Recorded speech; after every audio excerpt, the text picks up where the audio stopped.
Hello there, and thank you everyone for joining us today. My name's Joseph Harrison. I'm from the EthOss team.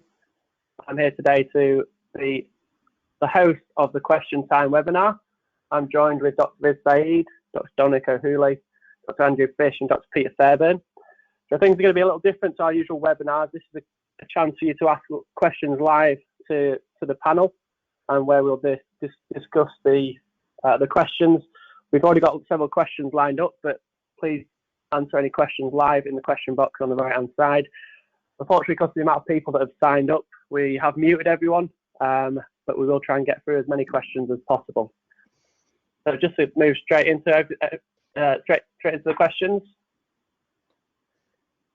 The first question that we've had from one of the listeners: what are the latest approaches in creating more vertical bone height in the aesthetic zone?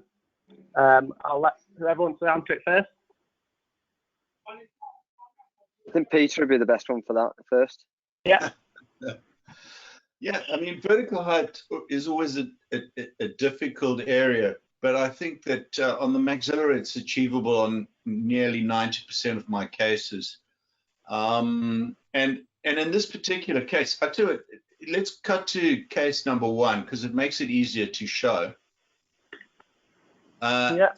And it's a combination of actually building up, but actually releasing the flap, but not releasing it too much. I'm not a big fan of releasing the flap so that you can pull it to the room next door, because in that way it inhibits the healing as well. But what have we got here? But for vertical growth in the aesthetic zone, it can be difficult. The way to do it is when you actually design the flap right from the beginning, to start split thickness, then full thickness flap. So you're in fact actually releasing from the palate rather than releasing very far up. I know Andrew likes a big releasing flap here, but I prefer to actually leave it open and healing by secondary intention on the palate. So what it's effectively doing is swinging keratinized tissue. Here we go. Go back to the beginning. If you look at this picture straight away, I don't know if you can see Micus, you probably can't. Yeah, start there at the first one. Just go to that, Joe. Yeah, you see in this particular case, we're going to need to have vertical because what we're missing here is palatal height, buccal height, and you can see we've lost the keratinized tissue as well. So everything is interrelated. So to actually get vertical height, the best way I find is by starting the incision more on the palatal side, making a split thickness, then going to full thickness, and then you're actually dragging the tissue buccally. Here in this particular case, I'm going to use layering, which is two layers. So just go to the next one. Go. Right, and here you can see the problem. And the reason why I've done the flaps like it is here, I haven't done papilla sparing, is where the arrow is, that's where we've lost bone. We're going to need to regenerate that bone there in order to maintain the papilla long term. And that's why I've raised a slightly bigger flap here so that we can actually, and you see the exposed root on the canine as well. If we graft over that, we can regenerate the bone. I don't know if you saw Roberetti's case on right, John or Andrew. I did, yeah. Interesting. Yeah. And with that Did you look how at predictable is this? to regenerate over the roots? Yeah. I mean, I actually often not going to be raising another flap to actually have a look, but I've seen on scans that I've seen it doing it on other cases, yeah, as well. So Yeah, you don't prepare the root, do you? no, this is something I discussed with Howie Gluckman. Do you prepare the root? No, because we feel that there's progenitor cells on the actual on the root. Then, if you over clean it, you're taking away sites that could be PDL progenitor cells. I don't know. What do you guys feel about that? Is that a controversial one? Yeah, I think so. The X-rays I'm seeing a layer of material against the root. And I think that one of the things that would be interesting to do in the future would be to do some trephined studies of tooth and associated bone at the same time to see what the connection is between that root and that brings kind of big ethical issues, unfortunately. But anyway, so I think if it's stable and it's on an X-ray and it's holding the tissue and the papillae, then histological studies would be good. But for me, I don't find it as predictable, I think, as most. I do a fair bit of root coverage with it. Yeah, it does work though, but I don't. Yeah, but not to the extent like I've seen in your cases and that Areti case actually. That was good. Just be honest with you, I think it's one of those things that if you're regenerating some bone and you have exposed roots, I don't see it doing any harm. So by doing that at the same time and regenerating, then even if there's something there that's going to support the soft tissue, personally, when I raise a flap and there is an exposed area, I might as well put the ethos there and then it's not going to take. Anyway, here is showing the suturing closed, and you can see on the palatal aspect in 4 days how it's already regenerating by secondary intention. Just go on to the next one, Pete. And so this is now 10 weeks later, and you can see that the new host bone regenerated there. And the interesting thing is you can see that it's regenerated up against the distal of that 4. So we've got a new regenerated, and that's why I've done papilla sparing on this. And we needed to actually remove the bone to get to the implant there. So, and go to the next one again. So we fitted the healing cap. All I did was add a small amount of extra ethos there over the healing cap and then closed it up and loaded it another month later. But if you go right to the end now, go down to another one there. Yeah, or the one before that. Just go the one before. That's the sort of the end result. So you can see we've actually achieved some vertical, some horizontal, and we've regenerated papillae in a way. And this is the difficult approach. Yes, it's much easier just to put a whole lot of something else in there or to screw a block, but I think we're going to have better long-term results with it like this, because what I've noticed after 19 years of using these techniques is that I never really have any problems with gluing of implants, and the long-term stability is the exciting part, which is the part that's often been criticized by other companies about what's your long-term stability like. Well, actually, that's the good part, which is strange. I mean, also, I think when by placing this, people have to understand that there's times when you have to do a double bone graft, as you said. So the first layer is generally, although it's there to regenerate the material and regenerate the bone, you have to go back in, and just putting one layer of ethos there and then expecting that to work. And I think sometimes when you're doing this sort of technique, regardless of whether it's that or multiple implants, to go back in and expect and also tell the patient that there's going to be a second graft. I think you're absolutely right. And the time of putting healing abutments on, I always then, if I need to, put ethos around there, thicken that area up. And it also has a knock-on effect on the soft tissue as well, because what you find is that the soft tissue changes as time goes on. And people think, well, you've got a thin biotype there. Can you get from a thin biotype to a relatively stable biotype? Because that's what everybody worries about, is the recession, especially on an anterior tooth. But in my experience, and I'm sure, I don't know what you guys feel, but if you go back in after putting ethos there, you actually get a different type of tissue, which actually looks thicker and almost like a different body. I mean, in here, I'm pretty sure. What I'd say is that if you're thinking about vertical augmentation, I think something Pete does and I do and others do, place your implant in the right position. Don't place your implant deep. Place your implant and you can leave some threads exposed, and Pete does that regularly. You'll see many of his cases where he's got 2 or 3 threads exposed vertically, and then he's placing the ethos. And then going back to what Riz has said here, it's so important when you use ethos that you don't use it as a bulk scaffold type material, because that's not what it's for.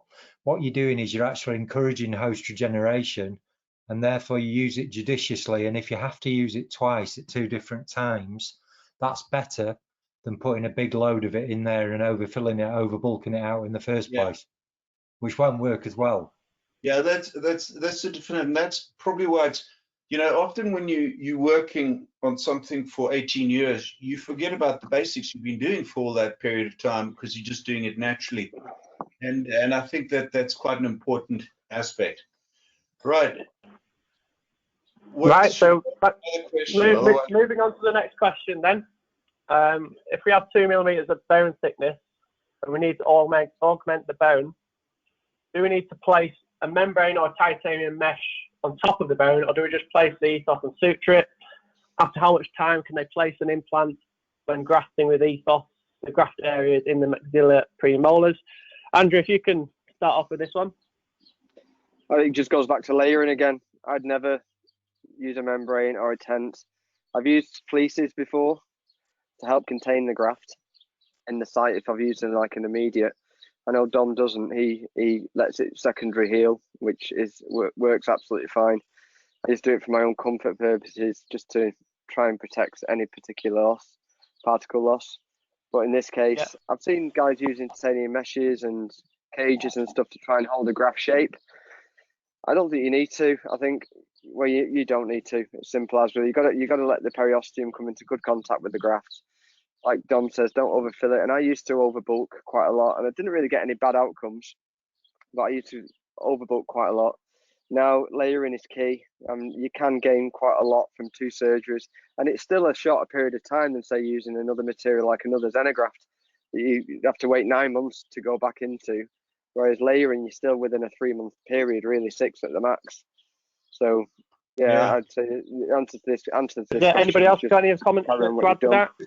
Just briefly, to just say if it's a narrow wall defect, it's very different than if it's a big wide defect. And I think the second thing to say is it's really, really important to look at where your muscle tugs are and your frenal attachments. Yeah. If you want graft stability, I think it's important to make sure make sure you get rid of that. That comes to graft stability. You can lose graft stability in the wrong place with muscle activity. Riz, have you used many titanium meshes overall, or not really? I've done a lot of grafting technique over 15, 20 years, and I've used different types of meshes on xenografts and different. With ethos, I find that the easiest way to do that, like I said, is putting a layer on first and not over bulking. The danger, obviously, to graft a lot and hope that that will be stable. The second thing that comes into it, when we're talking about the soft tissue closure, for me, soft tissue closure is important. And I know, some of you guys like to have kind of let it heal by secondary intention. I like to kind of relieve the flap a little bit just to make sure that we get some sort of closure. Now, I don't mind if there's maybe a millimeter or so exposed, and that will heal nicely by secondary intention. Having a large area of exposure, personally, I don't like it. So I will first fill the area up depending on where we're going, looking at the bony peaks on either side, which is important as well, because that's your reference to how much you can bulk. Now, when you bulk outside the bony envelope, regardless of what graft it is, you're going to lose that anyway. So there's no point to look at the adjacent sides, bulk that up. And if you are going to lose a little bit of the graft, as you guys said, go back in, put a second graft in there. But again, you're within the bony envelope, absolutely fine. But soft tissue closure, pretty much there or thereabouts, for me, is quite important. Yeah, I agree. Same for me. Yeah. Yeah, I mean, closure is always a good thing if it can be achieved. Obviously, it's always going to be best. I've just published just shown another case on ethos case studies, again using sort of the suture technique, and there but we're not effectively building outside the envelope in a way. It's just building it back to where it was, and we seem to be getting success with that. And I think the other thing that's really important, if you're going to do periosteal release, make sure you do it well before you're going to place your ethos graft. Yes. Because if you just periosteally release just before you place your graft, you can have too much bleeding, and you're going to wash your graft. You're going to take the calcium sulfate out of your graft with too much blood there. So for me, get that done early, and so you've got a fairly, not a dry field, but you've got a controlled field for when you're placing your ethos graft. Yeah, absolutely, Dom. I think that's the key, is to actually get the periosteal release done first. People do multiple scores. I don't understand that. For me, the way I like to do that is run a blade just gently along the actual periosteum and then separate it out with a blunt instrument. So blunt dissecting, let that, it's going to bleed, allow that to happen before, carry on with whatever you're doing, and then put the graft on top and wait for it to dry. It's important to wait for it to dry, because people have this complaint about ethos and they say they put the ethos in and it runs away. It doesn't run away. It just means that it hasn't set properly and there's too much saliva around. Just to take time. That's always the thing, is people have got this idea, okay, finish the surgery now, let me get the suturing done. No, actually stand up. And I use my nurse a lot, and she just holds the gauze there. And once we start grafting, I get her to put the suction down and just work with gauzes, with sterile gauzes. Yeah. Yeah. Absolutely. Well, thanks for that. Let's move now on to the next question. I just want to add something, Peter, if that's all right. I just think it's important that people understand with releasing incisions on an immediate placement, especially for a kind of high cosmetic case, anterior maxilla, that shift of the mucogingival line is important to assess. You know, I've had a few kind of really where the phenotype changes in like a step because I've pulled it to close with the palate, and you can put it back. You can put it back, but it's something that you can avoid. In which those cases I would tend to let heal by secondary intention or put mucoderm over the socket and let it kind of epithelialize over the top of that. Yeah, but yeah, also release the periosteum straight away, like they said. Yeah, actually, go on, sorry, Peter. Minas has just got a killer case right now of change of soft tissue to keratinized in unbelievable amounts without doing anything. It looks like he must have done 3 soft tissue surgeries. I find that with when I'm doing full arch cases and zygoma cases, when I'm placing ethos around the zygomas, because one of the things I like to do is thicken that area up. The soft tissue closes on top. However, the further back you go, sometimes you don't always have the luxury, especially on resorbed maxillas, is to have a lot of keratinized tissue, although we try to get it from the palate. But when you go back in afterwards, when we're taking the first bridge off and putting the second bridge on, there's normally nice thick tissue around there. Yeah, it's a really nice side effect, you know, that I know people sort of say, are you going to do research on it? And I said, well, it's quite a difficult area to research, but it's nice to have it as a side effect to your work, as you go back and you think, oh, that looks better than I thought it was going to look. You know, that's a nice feeling to have, and that does seem to be quite a routine. Right, should we go to the next one, Joe?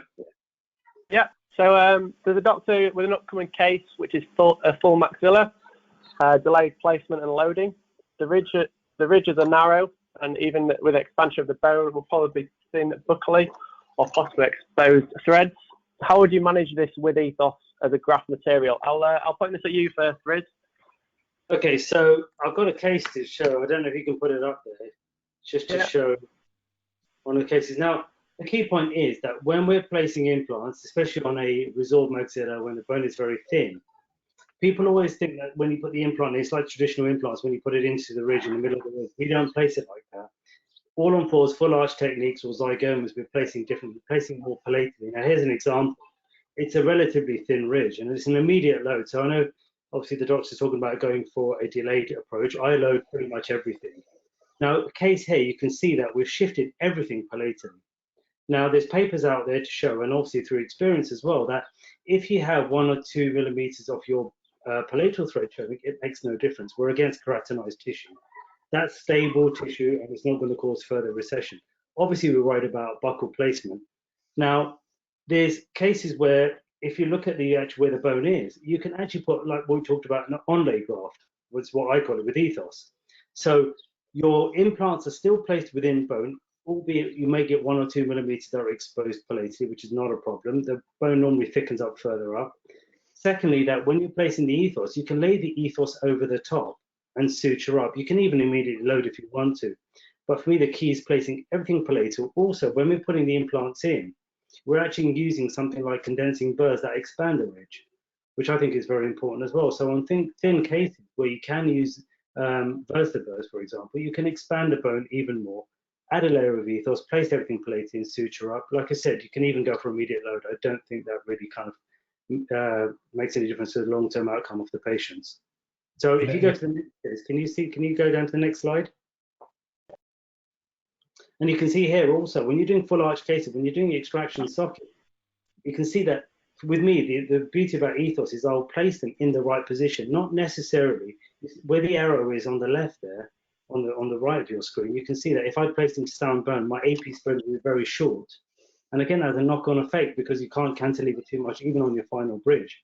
So by placing it into these sockets, even though they're open sockets, you can still achieve primary stability, because remember, you're using the cortex to actually get primary stability. The open areas there, you can put ethos there and thicken that area up, and again, immediately load. Can you go to the next slide just to show that next, what I'm talking about there? So on the next slide there, you can see that. You can see where I've placed the implant, the threads are exposed, and then if you go to the next slide, you can see that that area is beautifully filled with ethos. And the next one, sorry. And so you can see it's filled with, we're not overbuilding, again, this is within the area where the expansion of the bone has been and where the sockets are. And then if you go to the next slide, the last one, you can actually see by suturing that area up, you can see where it's placed. So we have healthy tissue around there, and on a thin ridge, it still looks very good, even though we've put ethos around the buccal side, and that should heal beautifully. So that would be my solution to that problem.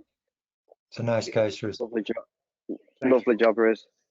One of the things I'd say is that when I first started using ethos after I'd used Fortos Vital, I was tending to do similarly to this person who's done the question here, which is extract the failing dentition, place ethos at that time, and then come back, place my implants after healing and do delayed.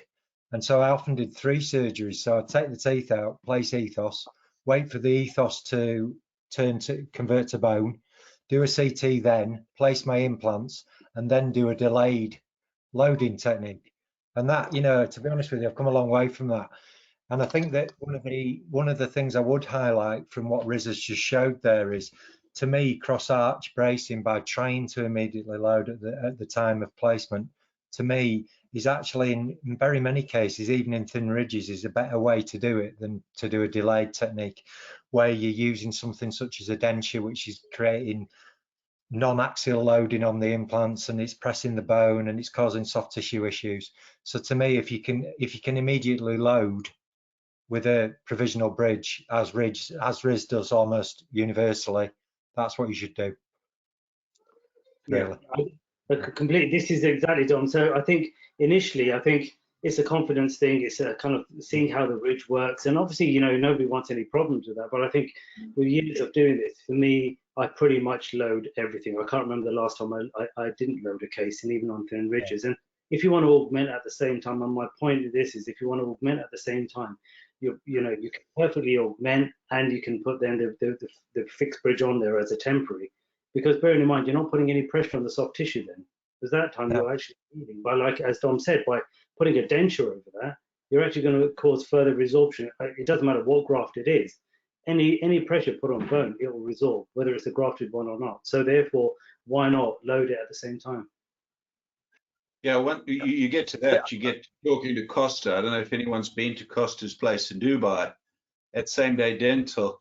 I mean, they have an amazing setup with 3 technicians upstairs and prosthodontists, and everything is immediate temporary that afternoon with a lab-made temporary, and their final restoration a week later. Every single case, whether it's cross-arch, 3-unit bridges, but it requires an incredible setup, which he's got, and you know, he's having great results. Another interesting one is Vasant Vagama. I don't know if you've ever been to Vasant's place down in Kent. He's the original digital guru. I mean, he's got stuff there from Serac 1 to the oldest kit lying in there, and he's that kind of obsessive character about everything. And he's shown a lot of cases where he's done cross arch, where yes, all the threads are showing Buckley. He's grafted them, loaded them immediately by cross arch splinting, and then he's shown me scans a year later, and he's got full buccal coverage. So you know, he's, you know, some of the cases he's done is amazing, but again, he's done this for 20 years, you know, and so it's that whole experience of understanding how it's all working digitally with cross-arch splinting, and so it's more than just putting some implants and grafting on the outside. There's a lot of practice in it. But it comes in. Sorry, it comes in with the fact that you have all these different techniques. Like, for example, I do a lot of nasalis and I do zygoma. So whatever arch I see, and the patients are consented for everything, regardless of whether I think it's going to be an easy case. Because sometimes, as you know, when you put the burr in, you can push it right the way through without getting any stability. So you have to modify your treatment plans. And I think things like nasalis have come in. And when I do nasalis, I don't have a case that I don't have one there, but I have cases to show later on where you've put it in and we put the nasalis in and put ethos around it. You've got bicortical fixation and you carry on with your doing your implants. Now, you're not always going to get primary stability in each implant. And we never talked about 35 Newton centimeters, but bearing in mind, we're looking at everything cumulatively. So we might have one implant that goes in at 15. However, when you're loading them together and you've got a balanced bite, we hardly have any problems with these sort of cases. We'll still load them, provided you've got primary stability on the other implants. Yeah, that's what I've seen with Costa, and even doing zygomas. He had one where he just couldn't get it to work, and then by placing a maxi in a socket side and then into ethos before, by cross arch splinting, he's got the whole, as you say, it all adds up. And Costa likes to look at 100 Newton as good stability. Yeah. I think there's a big difference between rotational stability and translational stability. So yeah. I think it's for me 15 Newton centimeters, and it's the rotational stability that's that. But you haven't got any translational problems, then you're a lot safer. Absolutely. Yeah. Than if it's going in every direction. No, if it's what about welding, guys? Marco de Jetty, welding, and then you can have some implants that don't quite have the stability. I think Mike Ainsworth's done a couple of interesting cases as well. I just done the course. I just done the course, and then I got hit by a truck, so I never got into the welding. I got welded, but I didn't do the welding. You didn't bargain for. Right, should we go to the next question? Thanks. Yeah. So in what cases wouldn't you use ethos, or in what cases would you at least take a bit more precaution with? I think my answer to this is always about moderating expectation. There's no miracles in the world. It's just about understanding biology and keeping sound surgery. So, every case, it's hard to sort of say what cases wouldn't you do it, but try and avoid sort of really big build-ups lower posterior mandible until you have skill or something. And that's what it's all about. Everything in all surgery, the less surgery we do, the better the outcome's going to be. And it's about understanding our limitations, the body's limitations, and the healing limitations. That's a big 4-point. I mean, I only use ethos because I've actually got used to doing techniques where I can overcome limitations, but it takes years to do that. So that's the best thing, is limiting expectation. What are your thoughts on that, Andrew? A grossly deficient a vertically deficient posterior mandible. I don't think, unless you laid it multiple times potentially, I think you probably would be best going for a more xenograft, tented, semi-membrane, big floor of the mouth release, and that would be the only kind of achievable way to gain in that area, I think. Predictably, I should say. Thanks. Have you got any comments, Dominic? Well, I think for me, it's going off from what Pete said, really, which is that to a lesser extent, when I started with ethos, I was doing a range of techniques that were within my skill set, and now I've got very comfortable with the material. I've really started to push the boundaries a lot, and I think it's important that for your own kind of like progression as an implant dentist, start with things that you feel comfortable doing, but you will be surprised with what you can do with it. And a little bit like Peter, I'm very much, I use ethos in just about every case I do. And if it's just to slightly enhance the soft tissue, or if it's a great, fairly big meaty vertical and horizontal graft, I'll still try and use it. In a lot of cases, I will have to use multiple builds. So, for a bigger grafting case, I'm not going to try and do that in one single build. It's going to be a 2-build process, with the second build often at the healing abutment stage. Thanks, Riz, have you got anything? No, I agree. I think you have to know the material. You have to handle the material, because obviously there's a handling thing. You have to get used to that. And I think the more you do it, as Dom said and Peter said, the more you get used to what you can put it in, and then you push the boundaries yourself, and you'll know what's going to work. Also, like if you've got a vertical build-up, as Andrew said, posterior build-up with a quite a kind of a vertical defect, then I wouldn't use personally. I will probably go to a xenograft mixed with 50-50 with autogenous and build up the whole area that way. I think also it's tempting sometimes when you have an extraction to fill the socket up, which if it's a clean socket is fine. The problem is that if you're just going to squirt ethos down there and you've got granulation tissue and you haven't cleaned it out thoroughly, it doesn't matter what material it is and the best material in the world, you're not going to get bone regeneration. You're going to end up with pockets there or problems.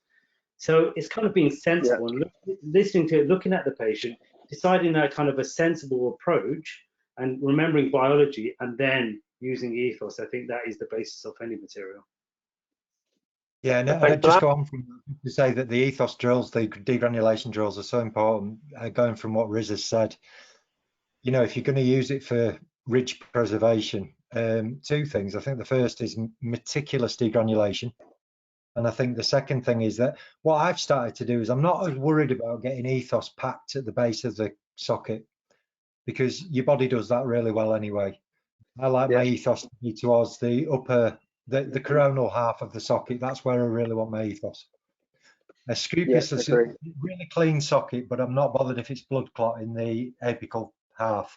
It doesn't bother me at all. It's going to become bone anyway. But also, I think I'm just going on that. I think sometimes if you've got a small socket, it's filled up with blood and you've got a blood clot, there's no need to do anything. Absolutely. Yeah. Well, a collar cone, I think collar cones are great. Every socket, good cleaning a collar cone. I don't really get that many dry sockets anymore. So even from that point of view, a figure of 8 mattress over a collar cone, and it's a. I saw one today. She thought it had fallen out. I put it in yesterday. Saw it today, and it was already kind of pinking up and sloughing over the top of it. I think it's a great thing sticking it, and they were like £11, so they cost nothing, you know, and they're a really good aid to stabilise a clot. Excellent. They're the only collars you have as well, aren't they? They are, yeah. I think going back as well to degranulation, I think it's important to use a sharp instrument as well. So I'll use degranulation burrs all the time, like Dom says, but I'll also get in there with a really sharp excavator and hand scrape that alveolus and get it as clean as I possibly can with that as well. I mean, remember the basics also. If you've got a bleeding socket, it's a healthy socket, okay? So having a dry socket and sticking anything in there, obviously you've got to use your common sense about this and just, you know, think about biology. Absolutely. Yeah, totally. That's the main thing. I had a case beginning of the year where the guy had complete massive socket up against the sinus, massive perio tooth, and I just followed the same thing, let it heal for 3-4 weeks.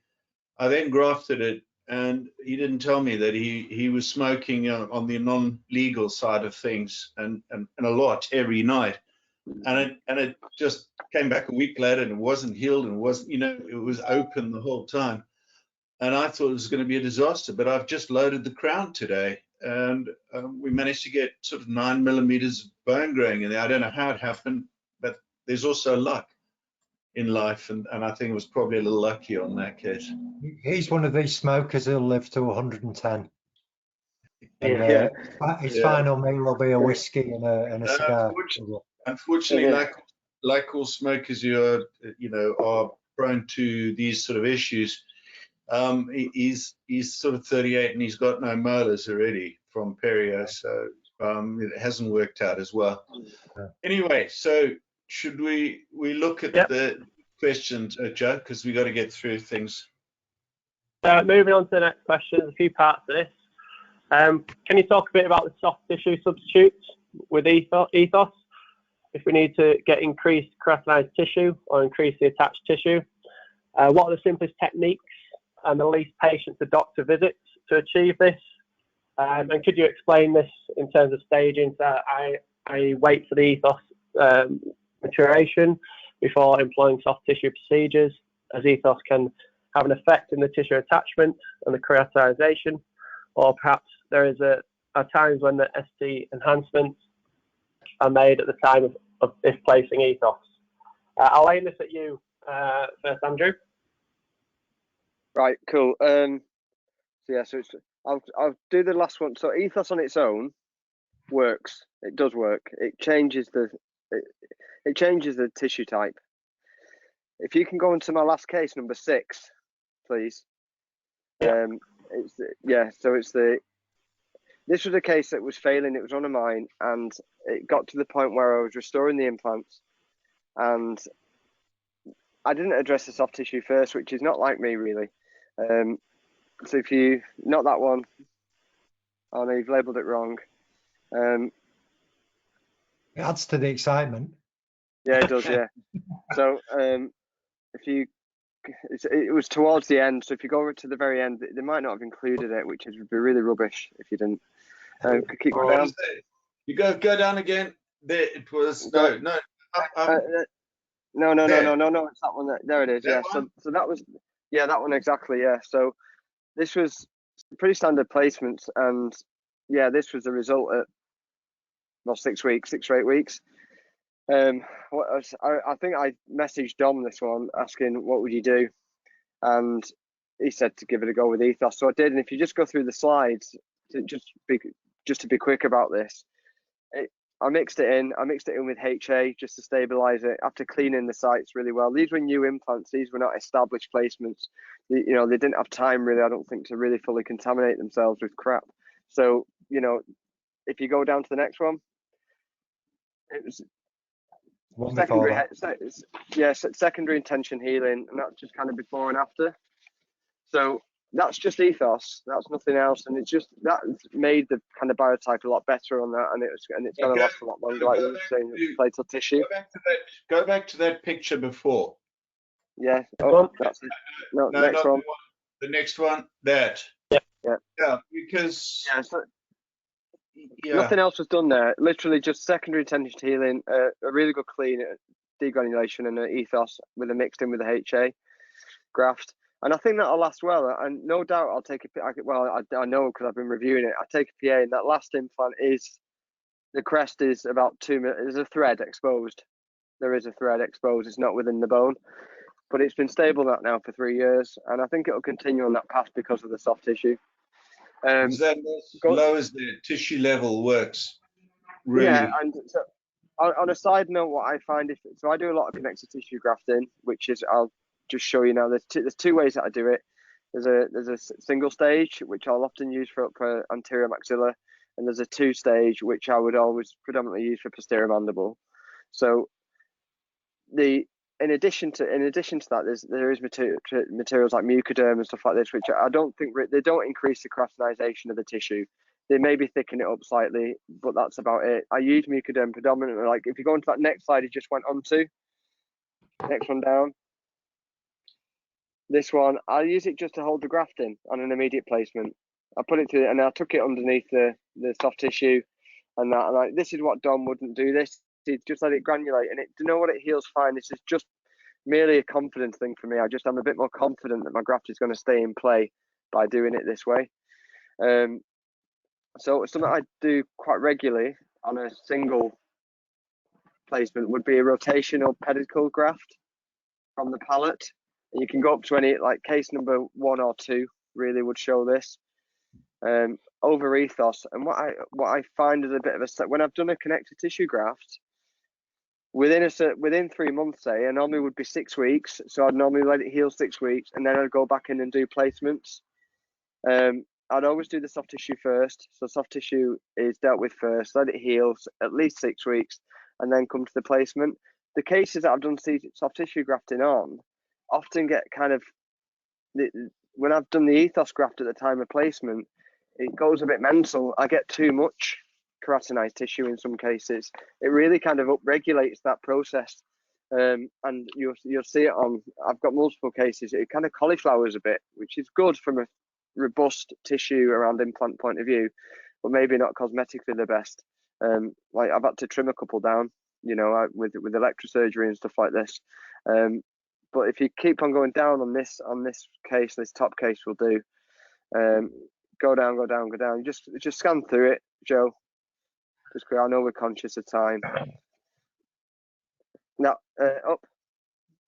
No, down again, down again. So I think slide number 7, 8. So slide number 11. Go on slide number 11. 11. Yeah. One up again. 10 it was, sorry, 10. So I don't know whether you can see that. So you might go on the one above that as well to see it better. Number 9. So I've taken tissue from the palate on the same site. Yeah. Just a split thickness. Traumas to the same area, you know, minimal pain for the patient, all this sort of stuff. And just rotate it round and put it over the placement and over the ethos graft. If you go into the next one, secure it in place and then suture over and leaving it. This one I left a little bit of a gap because of that mucogingival line. But I find this, it heals so well. It's so predictable in my hands. I get such a really nice outcome with it. And it's quite simple to do and it's minimally traumatic. And then very quickly, the second stage one is the one that you went down to. If you go down, I think this is the one that Peter wanted me to show. I think everyone would agree when working in an area like this on the posterior mandible. Keep going down, this one here. So if you go to slide number 48. I must remind everyone that Andrew's photographs are all taken on the iPhone. Yeah, they are, yeah. Yeah, so this for me wouldn't be something to go into. Yeah. I'm not sure if anyone would disagree with that. So this would be, I would not place implants into that because of that proximity, that mobile tissue. So you're kind of doing a vestibuloplasty. So if you just go to the next one, so it's a split thickness. And then further down, and just basically taking not full thickness from the palate. You leave a little layer on the palatal bone, but you take the epithelium, you take the carotid, you take the connective tissue, and just suture it in place. And you just go to the very end now, and if you go down there, Joe, sutured in place. You just keep going through. So slide number 54. And that's the before and after, and that's at 6 weeks. And that's, for me, ethos works, and it works really well for this. I'm not saying that's not the case, but for this, I don't think it would have worked as well as this. This is why I wanted you to show this, because this is important. This is the whole thing about limitations, and this is why by just doing this, and you understood that the limitations would be there, and that's why you did this, and definitely that's going to make it a lot easier and a lot better to do. Yeah. It's just gonna give longevity. That's what soft tissue, you know, it's gonna give longevity to the implants. If you go to the final slide there, so the one just underneath there, I put ethos on again, and it's 3 tissue levels, and tissue levels in a combination with keratinized tissue, with a regenerative material like ethos. I'm hoping I'll be seeing my implants still there 30 years on, you know. Fingers crossed. I mean, anyway, it's a marvelous case. What I told you at the time when we discussed this is that I would have potentially done a tunnel graft and put ethos and not actually done a split thickness flap. Yeah. Because I think I'd have got tissue upregulation that way as well. Maybe, but this gives you more security, I think, you know. Yeah. But, Andrew, it's a lovely case. I agree. I think, you know, if you're gonna look to be placing implants in a ridge like that, regardless of the bone underneath, because sometimes a very thin band of keratinized tissue, and you're splitting that and you're putting implants in, and then you're wrapping that keratinized tissue around it. You have a couple of options. If the bone is there, you can place the implant, split the tissue, and then put a connective tissue graft over when you put the implants in. So you can put implants in at the same time, or you can actually address the soft tissue issue first, which Andrew's done beautifully, and then go back in afterwards. So there are a couple of ways of doing that. And I think one of the things when we're talking about soft tissue, I think it's just related to everything that we do. It could be when we place the implants, if we go back in. So you could have a defect, a soft tissue issue. But remember, when we're then uncovering, especially on an anterior, for example, we can use the palatal tissue, move the whole tissue across, do a roll technique, for example, where we move that tissue over and then get some nice tissue and let the rest heal by secondary intention during the healing abutment phase. Most of the cases that I do are immediately low, not just I'm talking about full arches, which is what I do most of, but even single cases, when teeth are coming out, we have a defect. But placing the implant and putting a crown on and then enhancing the soft tissue at the same time, that's another option. A case, for example, when we use on zygomas, we use ethos with doing buccal fat pads to cover it, you know, and that's a combination. And I've got, I mean, unfortunately, I haven't got the picture there to show you on the actual screen, but I've got one on my phone, and this is a classic example. I don't know if anyone can see this, and I'm sorry about the actual, but can you see the ethos and the buccal fat pad? So you can do things at the same time, which will enhance the soft tissue, and using ethos at the same time as well, from a full-out point of view. Joe, should we move on next one? Yeah. Yeah, that looks interesting with the fat pad. This doctor, after mixing the powder with saline and expressing the excess saline, it appears to be two distinct layers in the syringe, even if they have carefully shaken the dry powder to make sure it's all mixed. And also to add to this, might be quite the reason why, but even if the two distinct layers have been placed, the material does not set, as in often described, and is easily washed away by blood coming in when closing the flap or pushed by the flap, even if a gauze has been used to press the material in place. I'll pass this to you first, Dominic. Yeah, I mean, the first part of this, that's down to not mixing the saline with the ethos properly in the syringe. So what you've done there is you've thought you've mixed it, but you haven't fully mixed it. So you've got a dry wad of unmixed ethos at the bottom of the syringe where you haven't managed to get the penetration of the liquid there. So just take extra care with that and make sure that when you do that mixing, and you know, sometimes you can actually mix it a little bit longer. It's not going to harm you as long as you've got your one eye on the clock, that you don't leave it too long, but just make sure it's well mixed.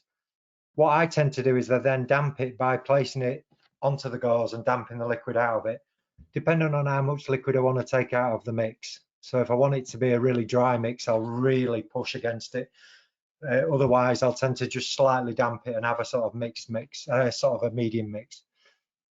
I think this is all about skill and getting used to the material. I think that when you place the material, I think it's something we all do as implant dentists, is we get to the grafting stage of our procedure, and then, as Pete said earlier, we can't wait to get our sutures in and get finished and get out of the surgery. And that's exactly the wrong thing to do here. You need to make sure that you've controlled your bleeding early on. Once you've done that, make sure that you then make sure you spend plenty of time with your gauze on your ethos to make sure it has set before you go to your next stage with suturing. Because if you don't do that, it will wash away. If you leave it 30 seconds and think that you've spent 4 minutes on it, and then you go for your suturing, you'll be pushing it out of the way when you suture. So it's all about just getting used to the material, taking your time, and realizing it's actually giving you a little bit more time than you think to work with. You can intermittently shape and dehydrate, which is what I do. So if you're still a bit of a faffer and you want to shape it a bit or whatever else, or just clean up the area, clean up particles, you can gauze, take away. As long as I'd say a good couple of minutes of dehydration. And I don't necessarily go to 4 minutes. You know, I think when it looks dry, it looks good. You know, when it looks stable, I should say. If it looks solid, it looks okay. And Dom's right about the syringe. You know, it happens. I've had it where I've seen it and I've just not mixed it well enough. I get the second nurse to, so I've got these sterile kind of tissues so I grab one of them, I put the syringe in it, and she just holds that, and then I take the syringe out of that while she's mixing it. Well, it gives me time to tidy the surgical site up or take pictures or whatever else, you know. You want it so it's kind of like a sort of a medium sort of mix in my eyes. Sometimes dry is good, but if you're placing it directly on an implant and you have a defect, if you have it too dry and you place the actual ethos on top, there'll be a gap between the ethos and the implant. Yeah. The idea is to actually put a layer over the implant, not just have a gap in between. So you've got to make sure that you put it on there, and then, as everybody said, hold it down with the gauze and let it dry if it's too runny. Once it's dry, it's fine. You can then add a second layer. You can rehydrate, as Andrew said, you can rehydrate the graft again if it's slightly dry, bit of saline, and then put another layer on top so you can layer it as you're going along during the procedure. I think with implant placement and putting ethos over the implant, I actually have mine really wet. I have it quite wet and that immediate contact surface of the material with the ethos, whether it's an immediate socket or like it says over exposed threads. It's actually quite a wet mix that I put over that, and then I put dry over the top of that afterwards. Yeah, we've shown we've got a video, I think, on the website of doing a splitting the material up, making a wet dry mix, and then wet on the deeper and drier on the outside later. Yeah.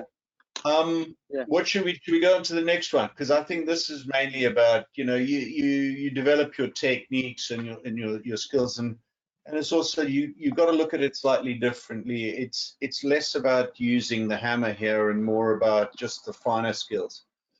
Should we go to the next question? So moving on, the next one we've actually looked like we've answered it. Just talking about the bleeding there. So moving on to the question after that. I think just on that, I think if you're having trouble with bleeding, you're not releasing the flap well enough, or you're not degranulating the site well enough. I don't think there's any real kind of surgical site that would persist to bleed if it's clean, if it's surgically done well.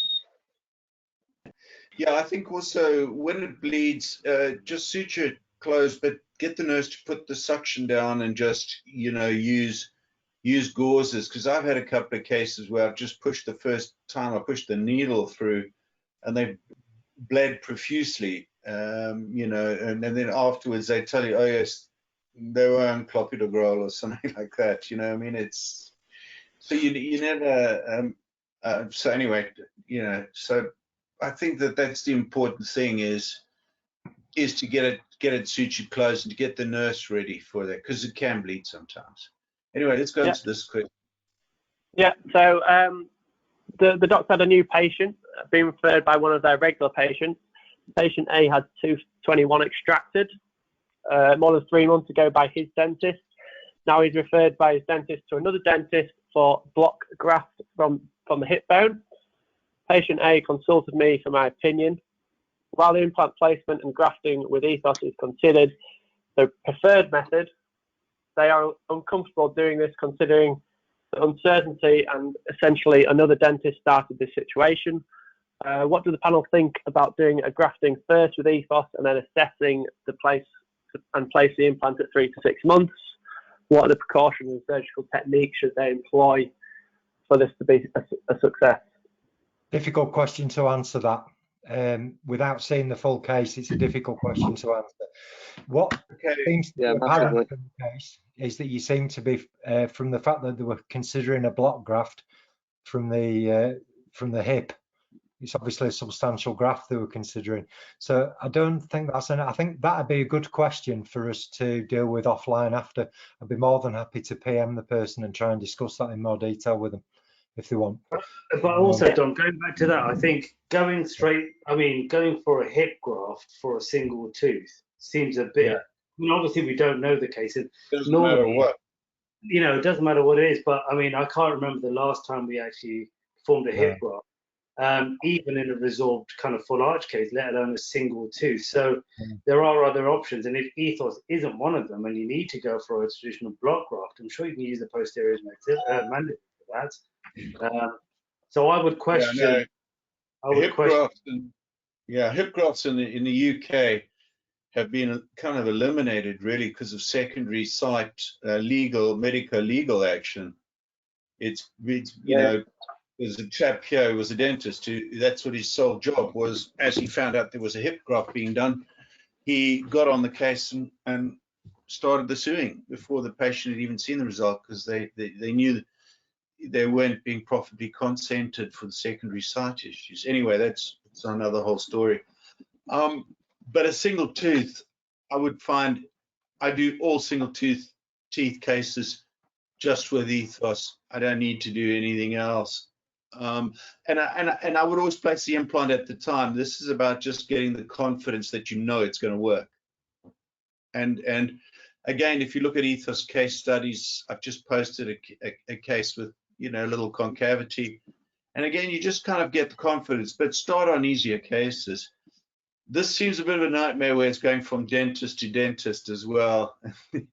We all know those cases. We've all been caught in this case. You have to tread very carefully with a patient like that as well, because, you know, as Peter said, you can place the implant like we all do, and I think we're all confident enough to place an implant and graft it and say, well, that's it, that's okay, and we have to go back for a second layer. But with a patient that's been moved from pillow to post and already been told, and unfortunately, when a patient comes in and says, well, I've been told this is what I need, and I think this is what I should go for, then really, should you be treating that patient? Because if that's what the patient has actually made up his mind or her mind that she wants to have a block graft, and that's the kind of gold standard, then unfortunately, personally, I think we're all experienced enough to say we know which cases to take on and which ones not to take on.